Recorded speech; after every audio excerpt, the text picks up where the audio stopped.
Hey everyone, welcome back. I am Lauren Teresa. I am a former trauma therapist turned content creator. I am a single mom of two. I do have a partner, but I strongly believe in building up your own finances regardless of your relationship status. So today I want to talk about frugal versus making more money, and are you tired of seeing all of that content? Yes, I know this is potentially more minimalism videos, but that's okay. If you're into minimalism, if you're into saving money, if you're tired of hustle culture, if the rat race is not your gig, then you are definitely in the right place. I like to say when people ask what I do, sometimes I say I'm semi-retired early. Sometimes I say I'm a real estate investor. Sometimes I say I'm a stay-at-home mom. It really depends on the person that I'm speaking to, but I do not disclose my financial status to the majority of people. When I meet someone who's a stranger and they want to know what I do for a living, it's generally a benign question anyway. It's just a general get to know you question that I don't pay a lot of mind to, because the truth is I just turned 43 yesterday and I'm still growing and developing. My latest plan is in the next 3 years to purchase a property on the mainland, probably West Coast somewhere, and I'm thinking 10 to 40 spaces for an RV park / camp or Airbnb getaway camp. What I really want to do is build a tiny house farming community. There is one in Austin, Texas, where I'm from, that I think is a beautiful, amazing business model. They partner with a tiny home building company. They have the lots and the land, so they will sell you for, I think, 150 to 200,000. You can get built a tiny house on a plot of the land, which you then rent for about $1,500 a month, and then you have access and you are a contributing member of the farming community. There is a large farm. Everyone has their own farming space as well as community spaces.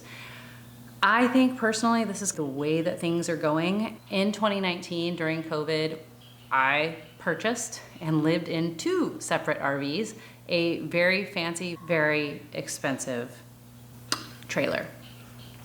Bought a truck and everything. Don't get me wrong, that thing was top of the line, had a fireplace, had a giant couch, reclining couch, had a kitchen island, had a king-size bed, had double queen bunks, and a porch. Not my best financial decision. Not the best financial decision I have ever made. I am not recommending you go out and buy a giant travel trailer, but I will tell you, when the F-150 Lightning came out and the Rivian came out and it said that they could tow 11,000 pounds, there are a lot of people who went and got a travel trailer, an electric truck, and that's their whole jam. Even some of the older Airstream trailers can be pulled by them. We ended up getting a Lazy Days RV, which we converted the 2 twins in the back into one big bed, and it was a family bed. And there was a fold-out couch in the front, full size, for guests and or when we needed our space. We did end up getting COVID in it, which was an interesting experience. It's actually one of the main reasons that we moved out of the RV. Also, we were going to move to Hawaii. RVing is just not really a thing here, but we did live in an RV for a year. That was back when I was married. I am no longer married. More time together was not what the doctor ordered. It is so hot. It is so hot in here. I live in Hawaii. It's so humid. There's no wind. Living on the windward side, there's no wind. This light is very hot. The reason I'm making this video is that I often get tired of the side hustle videos. I finally decided that I would rather be frugal than work harder. It turns out there's no amount of extra money that actually makes you happy, especially when it comes with a headache. I did Turo for about a year. I had 3 to 4 cars on Turo, and though I did make money on it, it was very time and customer service intensive and very expensive. I made money, but not a ton, not for the amount of money I put into it. If you are a car savvy, very handy person, I really think it's the only way that makes sense. Don't get me wrong, don't come for me, Turo people. I know there's a lot of people out there who make lots of money on Turo. I know a guy in Waikiki who has 10 Jeep Wranglers and he does very well. That was not my experience. I didn't have that kind of capital. I wasn't willing to go into debt to buy new cars. So I had older vehicles, older Toyotas. Was expensive. Pop tires, alternators, batteries, safety inspections, registration and insurance. And then driving tow trucks, Ubers, let's not even talk about the Uber and Lyft bills of doing it as a single person. That's another thing with Turo. If you don't have a partner who can pick you up and drop you off, or you don't have a lot of friends who are willing to give you rides for these things, I don't see how people do it. It still is better than maybe a regular JOB, some of them maybe. If it's your jam, I'm so happy and proud, but at the same time, it just wasn't for me. So I really got tired of the side hustle mentality. I just want to have one or two things that I am doing, and I really want a quiet, peaceful life with less. I am happier with less stuff in my house and less to clean and more time outside than I am with more stuff and more to take care of. It's just how I have found. There are things that I have tried to do without, however, that just don't fit into this minimalist life. I try to do without rugs in the house because yes, it's 1,000 times easier to sweep, vacuum, and mop without rugs on the floor. I didn't like the feel of it. I'm very sensitive. I like a cozy space. I want my living room to be soft. I want my bedroom to be soft. I want the craft area to be soft. I need rugs. I need them. So anyway, took the rugs out for a while. This is something I have learned about being a minimalist, is that you don't always just give away everything. Don't get me wrong, in the beginning, it was so satisfying, which can also be addicting, is giving away too much. And I have yo-yoed on my minimalism journey, probably because and thus spent more money getting rid of and rebuying things. So now, since I started this journey in 2008, I don't just immediately get rid of things. I know that it feels really good to just give stuff away, but now I realize that I'm being influenced. If I'm watching even long form YouTube content, I have some amazing people that I watch who are more minimalist than I am. And I can now appreciate their content and appreciate their home aesthetic without having to recreate it in my own life. There's not a problem here just because I'm seeing something different somewhere else. One of my minimalism tips would be to put things away for 3 to 6 months. If you really aren't using it or you don't want it back, feel free to get rid of it. I definitely take my time now when I'm decluttering. There are general things I know I can declutter because they've just been sitting around for 5 to 6 months. That's when I know, like especially clothing, kitchen stuff, and any decor items or shampoo, conditioners. In fact, I started a new declutter bag this week. I do declutter about once a month. I go through and I get rid of, because we're constantly bringing things in, and I like to have the one in, one out rule. The kids have outgrown. Crafts we're just really not gonna get into, and or all the other things I've already said. Yes, the RV park is going to come into my life hopefully in about 3 years. I have a balloon payment coming from the sale of my business because my business partner who took over my half, which was my ex-husband, is buying me out, and I'm giving him that amount of time to make sure to acquire the funds to give it to me all at one point in time. And once that happens, I will be purchasing a hopefully cash flowing RV park. I do not see RVing going away, especially with the way that the world is now. And people are not willing to hustle so hard for this lifestyle that we've been prescribed. We're not buying stuff anymore. We're not buying crap we don't need. We're not working 80 hours a week to be able to afford insane rents and mortgages. A lot of people's life goal is to now live in a van down by the river. And I want to be a part of that, but I just want it to be a self-sustaining RV park for a while. I will hire a remote manager. Like I said, on the West Coast, I will fly there and be there quarterly. I will pay my manager very well. So if anybody in 3 to 4 years would like to be an RV park manager and live there and make some income, and you think that's the job for you, feel free to reach out. Because I'm semi-retired early and I'm more about cash flow now than I am about investing, I know for me, real estate is for me because I do not want to put my money into the market for 30 years. I'm just not going to do it. I'm 43, I'll be 73 or whatever. I want to keep my money where I can see it, hold it, smell it, taste it, touch it, and I want it to cash flow. Appreciation is great.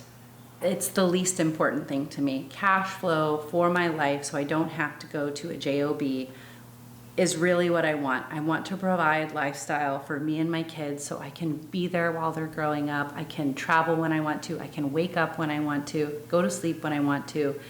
That time freedom is the most important thing to me. And I also, of course, I want to pass things down to my children, But here's the thing about creation and creativity, and there's been plenty of studies done on wealthy children and kids who've been handed everything.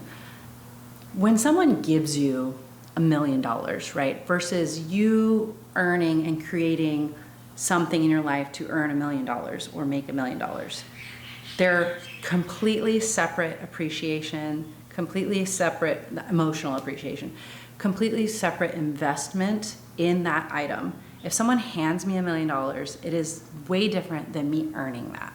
The way that I feel internally about my creation and what I've put into the world is very different than if somebody just hands it to me. I think this explains a lot about lottery winners and why some billionaires aren't very happy. It's because money does not buy you happiness. There is no amount of money that can be handed to me today that would make me happier, and I do believe this, than I am currently working for it and maybe struggling just a little bit. It's in that creative struggle that I find that life really comes alive for me. When I make these videos, when I finish one of the apartments being renovated on my Fourplex in Florida, when I get to go and see it, or providing a home for a family or a college student. At some point in the near future, I may have a part-time job, but if I do, it will be the best, most fun one ever, because work is always better when you don't need the money. Really, what I really want to do is work on a farm and build up those skills so that they're transferable in the future to my RV park / tiny house farm that I want to invest in for my future. There are things in this life that are so much better than having more money. I really think waking up when I want to, being able to take a nap in the middle of the day, being there when my kids get off of school early instead of them having to be in extended care, spending that quality time with them in the evenings, being an emotionally available parent who's not burnt out from their job. There is no amount of money that you could put on that. I got an email from a very famous yoga brand the other day to be a brand ambassador. They would send me free clothes, I could make videos, I could make money on commissions off those videos. And this is a name brand that I have bought their products personally before at Nordstrom.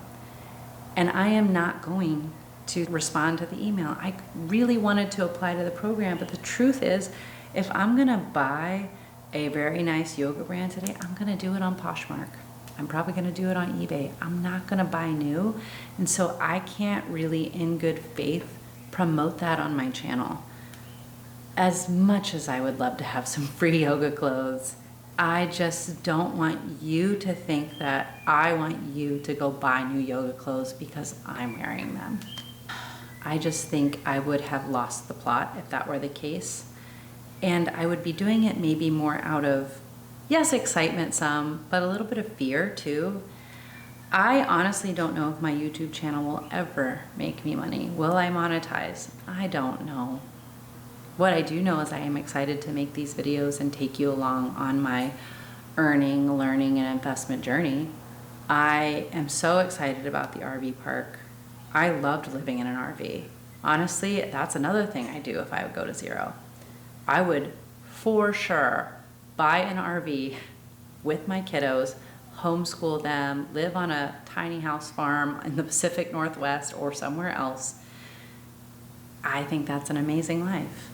I think time freedom and travel freedom is really, really cool. And it's not for everyone, I get that. But I enjoyed it when I did it before. I would love to do something again and incorporate farming and or gardening. I would love to do like writers retreats or longer term stays. I would love to be near a hot springs. I just think that right now we're really getting back into this twofold world, right? Where there you have the advancement of technology alongside of this analog movement of people wanting to connect deeply again and form community and get out of the rat race and just throw in the towel with supporting all of these companies that maybe don't care about us in the ways that we thought they did, or maybe we knew they didn't. I'm making bread today. I'm enjoying driving my Prius. I went for a very long walk on the beach after all of the rain. The sun finally came out this morning, and I walked in my bathing suit on the beach to get some sun, and it felt amazing. And I'm going to be meal prepping. I am researching buying my RV park. I talked to my brother about his next car purchase, and I got word that my parents' cars landed in Texas, the Prius and the Corolla that I bought for them, and they are going to be picking those up Tuesday. I'm planning a trip home to go see my family this summer with my kiddos for a vacation, and life is really good. Man, I think when I'm really tapping into who I am outside of the influence of marketing and social media and just media in general, I don't want much. And the things that I do want don't involve money. And yeah, that's why I'm making these videos. That's why I set up, and I did buy a low buy year, and I did purchase this little heater, electric heater this year. My boyfriend was like, "Are you kidding? It went on sale." And I bought it, and I'm in love with it. So there are purchases that I do make today that a lot of people would not agree with, but they make sense to me. And yes, I live in Hawaii, but some of the mornings are cold, and I love turning it on and drinking my coffee in the morning and having the cat cuddle up on the couch with me. And yeah, what I will do with the balloon payment when it comes in 3 years. I'm Lauren Teresa. Again, thank you for watching. Please comment, please and subscribe if you like frugality. I appreciate you being here. Much love to you and your family, and may you appreciate every beautiful moment that you have with them. Goodbye.